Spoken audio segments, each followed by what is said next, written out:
سیدنا یونس علی نبینا علیہ الصلاۃ والسلام کی قوم کا ذکر آ رہا ہے۔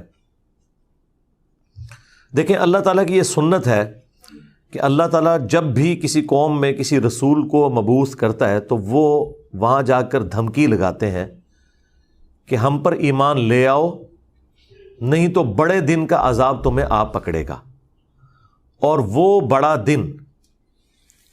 ان قوموں کے لیے ایام اللہ بن جاتا ہے، جس طرح کہ حضرت موسیٰ علیہ السلام کے مخالفین کے لیے، فرعونیوں کے لیے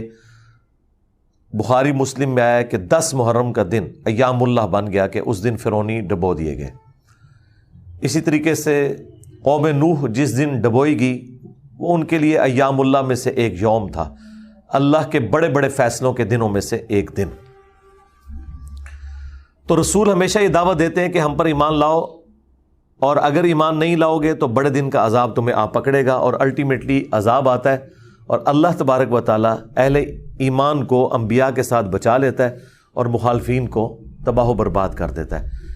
کبھی سمندری طوفان کی شکل میں، کبھی آسمان سے پتھروں کی بارش کی شکل میں، کبھی تیز آندھیوں کے عذاب کی شکل میں، کبھی زمین میں دھسائے جانے کی شکل میں، مختلف شکلوں میں اللہ تعالیٰ کے عذابات آتے ہیں۔ اور یہ رسولوں کے کیس میں ہے، کیونکہ اللہ تعالیٰ نے پیٹ رول رسولوں کے کیس میں بیان کیا ہے،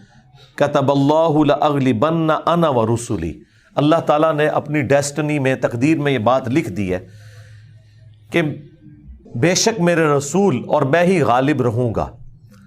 تو ظاہر ہے کہ رسولوں کا غلبہ اسی صورت میں ہوگا کہ جب رسول دھمکی لگانے کے بعد خود قتل نہ ہو جائے،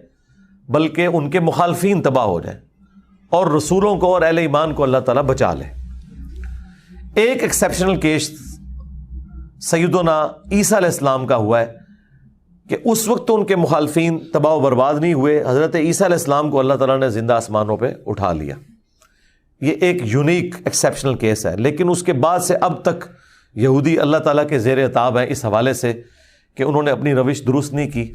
اور پھر آخری عذاب کا کوڑا حضرت عیسیٰ علیہ السلام کے ذریعے ہی پڑے گا ان یہودیوں پر، اور وہ جب دنیا میں آئیں گے تو پھر یہودیوں کے خلاف قتال کریں گے۔ دنیا میں ان کا دوبارہ آنے کا مقصد ایک اعتبار سے اس حساب سے بھی بن جاتا ہے کہ انہوں نے اپنی مبارک زندگی میں اپنے مخالفین کے اوپر عذاب نہیں دیکھا تھا، وہ اب جب دوبارہ دنیا میں آئیں گے نا تو وہ عذاب اللہ تعالیٰ ان کے ذریعے ان کے مخالفین پر نازل فرمائے گا۔ یہ بھی ایک حکمت ہے حضرت عیسیٰ علیہ السلام کی دوبارہ دنیا میں آنے کی، اگرچہ یہ ان کی اولادیں ہیں لیکن روش تو انہوں نے نہیں چھوڑی۔ ایک اور ایکسیپشن ہے وہ یونس علیہ السلام کی ہے۔ ان کے کیس میں تو اللہ تعالیٰ نے بالکل ڈیفرنٹ ایک فیصلہ فرمایا کہ یونس علیہ السلام کی قوم نے جب عذاب کے آثار دیکھے تو انہوں نے توبہ کی، اور اللہ تعالیٰ نے ان سب کا ایمان قبول کر لیا، اور وہ قرآن میں آتا ہے کہ 1,00,000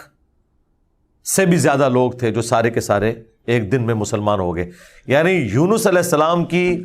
سال ہر سال کی تبلیغ نے کوئی اثر نہیں دکھایا، جب عذاب کے آثار نظر آئے تو انہوں نے ایمان قبول کر لیا۔ یہ صرف یونس علیہ السلام کی قوم نہیں، باقی قوموں کے بارے میں بھی سورۃ الانبیاء میں آیا کہ جب کبھی بھی رسولوں کے مخالفین پر عذاب آتا تھا تو مخالفین اس عذاب کے وقت پھر چیخیں مارتے تھے اور کہتے تھے کہ یا اللہ ہمیں ایک دفعہ چھوڑ دے، اب ہم تیرے نبی کو مانیں گے۔ سب سے بڑا خبیث فرعون، اس کے بارے میں قرآن میں سورہ یونس میں ہی ہم پڑھ چکے ہیں کہ اس نے بھی موت کے وقت کہا تھا کہ میں ایمان لاتا ہوں موسیٰ علیہ السلام کے رب پر، بنو اسرائیل کے رب پر،